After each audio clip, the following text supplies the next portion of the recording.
J.D. Vance looked Obama dead in the eye, and said something that made the entire Fox News crowd gasp. You won't believe what came out of his mouth next. It didn't feel like a debate.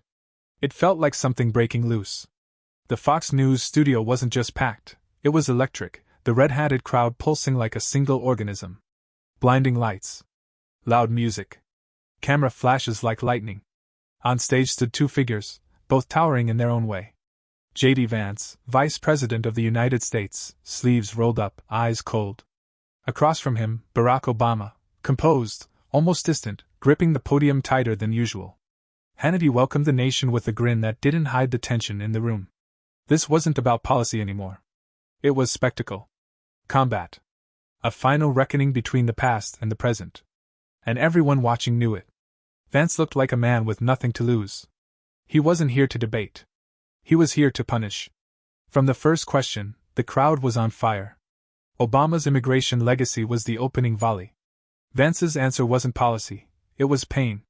He spoke of Elena Cruz, whose teenage son was killed by a gang member Obama's policies allegedly allowed to stay. He held up a photo. The arena fell silent. Obama responded with calm, facts, percentages, nuance. But nuance wasn't the language of the night. The audience didn't want analysis. They wanted someone to feel what they felt. And Vance did. Every sentence was wrapped in working-class rage and sorrow. It wasn't that Obama didn't speak well. He did. But his tone felt like a book in a world of bonfires. He talked about comprehensive reform. Vance talked about blood. On social media, clips were already going viral before the first commercial break. Vance's voice rising over cheers. Obama's silence after a photo. The hashtags were trending within minutes. Hashtag to America's, hashtag Vance vs. Obama, hashtag Luca Cruz. Some viewers were already calling it a knockout. Others were shaken. Some called it dangerous. But no one could look away. This wasn't politics as usual. This was something else. Something louder. By the second round, it was clear this wasn't a debate, it was an unraveling. The question turned to the economy. Obama leaned into familiar ground, pointing to job growth and recovery from the 2013 crash. He spoke of numbers: 12.4 million jobs, unemployment halved, GDP stabilized. But his words felt like distant echoes. The numbers didn't land. Vance didn't counter with charts. He countered with Raymond Blake. Raymond was a steelworker in Riverton, Westland. 30 years in a factory. 2 kids. Then the plant closed, destroyed by cheap Chinese imports after a trade deal Obama signed. Raymond lost everything. Vance didn't need to raise his voice. He just told the story. And then he held up another photo, the shuttered plant, crumbling under a gray sky. The crowd shifted. You could feel it. Not just cheering now, but something deeper. A kind of recognition. Obama tried again. He talked about renewable energy jobs, long-term growth. But the rhythm was gone. His points felt like patches on a sinking boat. Vance leaned in. Raymond didn't need solar panels. He needed work. It was a simple sentence. But it hit like a hammer. By now, even some viewers who didn't like Vance were admitting something strange. Obama looked tired.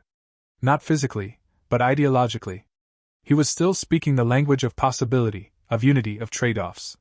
But the room had moved on. Vance wasn't promising perfection. He was promising someone to blame. After the economy, the debate moved into culture. And this was where the rail break happened. Vance accused Obama not just of failing policy, but of dividing the nation itself. You told us to talk about race, he said. But all you did was turn working people into enemies. He told the story of Dana Whitmore, a teacher in Clearwater, accused by her own students of privilege after a presidential speech. She grew up poor, Vance said. Worked 3 jobs. And you told her she was the problem. Obama's voice caught for the first time. I never blamed her, he said softly. I asked us to listen. But it didn't matter. The crowd didn't want to listen. They wanted to be heard. And Vance was the only one doing that. By the end of the second segment, the contrast was painful. Obama was still playing chess. Vance had flipped the board over. Clips exploded online. Photos of Raymond's factory. Dana's story. One post simply read, Vance speaks like he's been to my town. Obama looked like a man fighting a battle he didn't prepare for. Not because he wasn't smart, but because the rules had changed. And America, it seemed, had already picked a side. It was in the third segment that the tone changed, from fierce to irreversible. The debate turned to foreign policy, and Obama, for a moment, looked relieved. Here was his strength. He spoke of diplomacy, alliances, the Iran deal, the Paris Accord. He described leadership as calm under pressure, not chest-beating. Vance didn't argue the specifics. He didn't need to. He told the story of Logan, a Marine from Hawthorne who died in Ukraine. According to Vance, Obama's administration refused to send proper weapons. While Putin sent tanks, he said. You sent blankets. The room froze. He held up a photo of Logan in uniform, smoke rising behind him on a war-torn road. I met his family, Vance said, quieter now. They don't talk about climate change. They talk about loss. Obama tried to push back. We prevented war, he said. We avoided escalation. Vance's reply cut through the air. You avoided action. And Americans paid the price. The crowd didn't cheer. Not right away. Some sat in silence, others leaned forward. But the feeling had shifted. What began as a debate now felt like a trial. And Obama was no longer the orator. He was the accused. Fox's cameras caught everything, the hard set of Vance's jaw, the visible tension in Obama's hands, the sweat at his temple. And in homes across the country, the effect was immediate. On Twitter, a clip of Vance saying, "You sent blankets while Americans bled," hit 2 million views in an hour. Cable news scrambled to reframe coverage. Even CNN, normally quick to defend Obama, described the moment as deeply emotional and politically costly. In Democratic circles, a quiet panic set in. Not just over the content, but the spectacle. Vance wasn't winning with facts. He was winning with feeling. Back on stage, Hannity tried to pivot. Vice President Vance, where does America go next? Vance stared into the lens. We stop apologizing for who we are. We defend our people. We rebuild our country. That's it. It wasn't complex. It wasn't new. But it was loud. And it was working. Obama answered, but even as he spoke, about international cooperation, shared values, soft power, his voice felt small. Not because he was wrong, but because no one in the room was listening the same way anymore. After that segment, the shift was complete. J.D. Vance wasn't debating anymore. He was ascending. And Obama, for the first time in his public life, looked out of place. By morning, it wasn't just a debate. It was an event. A turning point. The clips from the night before dominated every platform. On Instagram, the photo of Logan's face under smoky skies spread like wildfire. On Facebook, Elena's trembling hands around her son's framed photo appeared in countless reposts with one caption. This is who J.D. Vance fights for. It wasn't orchestrated. It didn't need to be. The MAGA base lit up. But so did millions who didn't usually engage. Truck drivers. Factory workers. Hairdressers. Veterans. People who didn't comment on policy but commented on this. Because it felt like their story was finally told in public. Loudly. Even liberal voices struggled to hold ground. Some accused Vance of emotional manipulation. Others called it the death of nuance. But there was a problem. Those warnings sounded the same as before. And this time, fewer people were listening. Inside the White House, aides avoided saying the word loss. But they didn't need to. The silence after the debate had spoken loud enough. Obama canceled a planned podcast appearance. His team released a short video, calm, rational, filled with stats. It was shared a tenth as much as the moment Vance said, "We don't send apologies. We send strength." Behind closed doors, senior Democratic strategists argued over how to respond. Some wanted to double down on policy. Others urged a return to emotional storytelling. But there was no consensus. Because Vance hadn't just won a night, he had shifted the language. Republican operatives saw it clearly. The next day, several sitting senators began echoing Vance's debate lines almost word for word in interviews. Not because they believed them, but because the numbers didn't lie. Cable news booked Vance for a week straight. He declined most, saying he'd let the American people speak instead. That move, less talk, more presence, only fueled the momentum. Because it looked like confidence. And confidence, especially in politics, travels faster than truth. A short clip surfaced of Obama backstage, after the debate. He looked tired. He was adjusting his jacket, not speaking. That video spread too. No scandal. Just an image. A symbol. In contrast, Vance held a rally 2 nights later in Clearwater. No teleprompter. No podium. Just a microphone, a barn-style stage, and a crowd that stretched into the road. His words were simple. "We're not the forgotten anymore," he said. "We're the future." He didn't even mention Obama by name. He didn't have to. By the 5th day, J.D. Vance was no longer just a vice president. He had become something else. Not a candidate. Not a leader of a party. Something looser, harder to define. A shape people could project onto. For some, a patriot.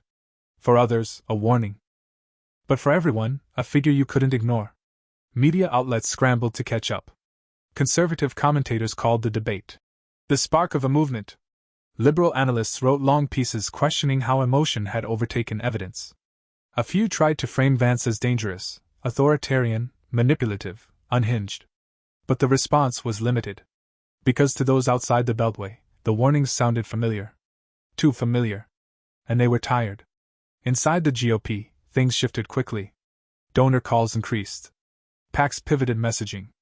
Ads that had once leaned on cautious optimism were reworked overnight to reflect what Vance had delivered: certainty, simplicity, defiance.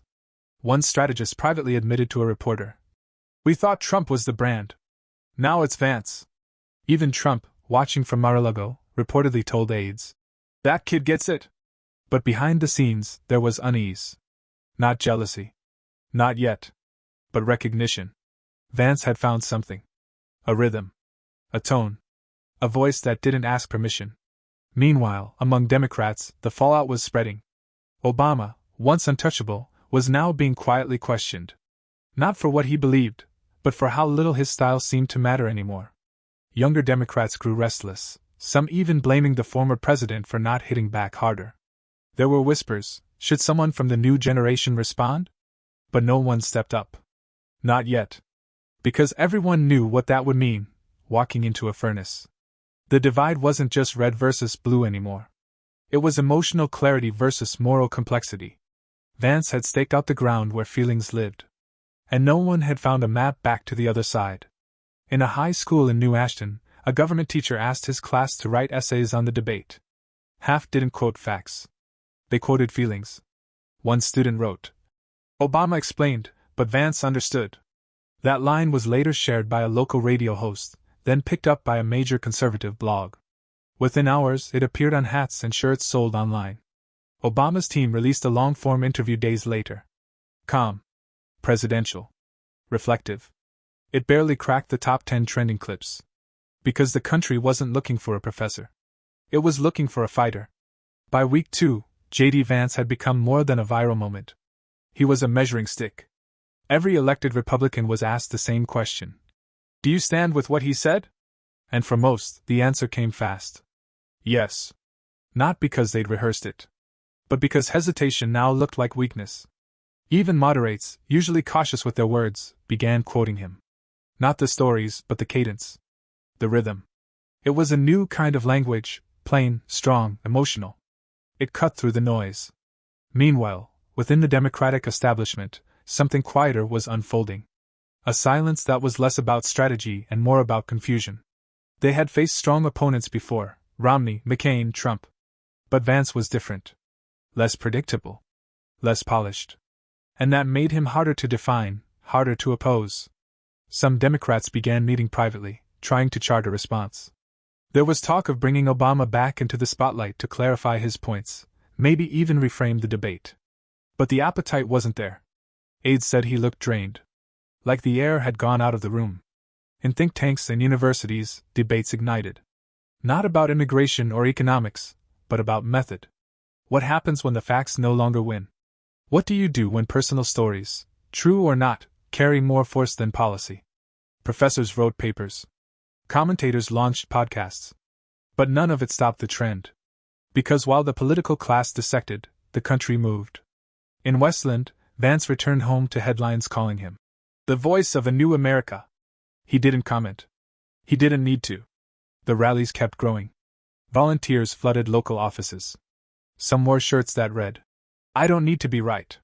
I just need to be heard." That line wasn't his. It was from a woman in Grantford who spoke to a journalist after attending one of Vance's events. But it caught on. Because it felt like the core of something rising. Even the media began changing. Panels became sharper. Questions less about plans and more about passion. New anchors tried to match Vance's tone, even if they didn't agree with him. And slowly, a realization took hold: politics was no longer about persuasion. It was about presence. Barack Obama, who once filled stadiums with a single phrase, "Yes, we can," was now seen in a quiet video at the Obama Foundation, walking past a wall of photos, hands in his pockets. The clip went mostly unnoticed. Except among those who still remembered what he had meant once. And wondered if that time had passed. It was exactly 21 days after the debate when something unexpected happened. A bill, long stalled in committee, suddenly passed the House. The bill wasn't controversial. It increased tariffs on Chinese goods. But what made headlines wasn't the content. It was the tone of the speeches that supported it. Republican lawmakers echoed J.D. Vance's debate language almost word for word. "We don't send apologies, we send strength. Americans deserve more than statistics, they deserve dignity." It passed with bipartisan support. Not because of compromise, but because Democrats feared the optics of opposition. J.D. Vance didn't draft the bill. He didn't even comment on it directly. But his fingerprints were everywhere. In small towns, new political clubs formed, not official GOP chapters, but local gatherings calling themselves things like The Forgotten Voice and Middletown Rising. People brought folding chairs and coffee thermoses. They watched the debate again. They passed around printed transcripts, underlined. And quietly, other figures began disappearing. Not from office, but from attention. The old voices, senators, pundits, party leaders, spoke, but the spotlight no longer landed on them. It belonged to Vance now. In a final televised town hall, Barack Obama sat for an interview. The host asked what he would say to J.D. Vance, if given the chance. Obama paused. His voice was calm. But it had changed. "I'd say we're both trying to help the country. But we're speaking different languages now. And I'm not sure mine is still being heard." That clip aired once, at 9:30 p.m. Then it vanished beneath a flood of louder content. A few days later, Vance launched something new. Not a campaign. Not a party. A tour. Rebuild America. The slogan: "No politics. Just truth." It wasn't subtle. But it wasn't meant to be. At the first stop, a cold gymnasium in Millbridge, North Cordell, he stood before 1,000 people. No teleprompter. No tie. "Just a mic," he said. "I'm not asking for your vote. I'm asking for your voice. Because if we don't speak up now, we'll be remembered only for the things we let happen." The crowd didn't cheer right away. They stood. And in that moment, it didn't feel like a movement. It felt like a replacement. Across the country, people on both sides felt it. Some with pride. Some with fear. But all with the same quiet understanding. A chapter had closed. But the story wasn't over. It had just been rewritten.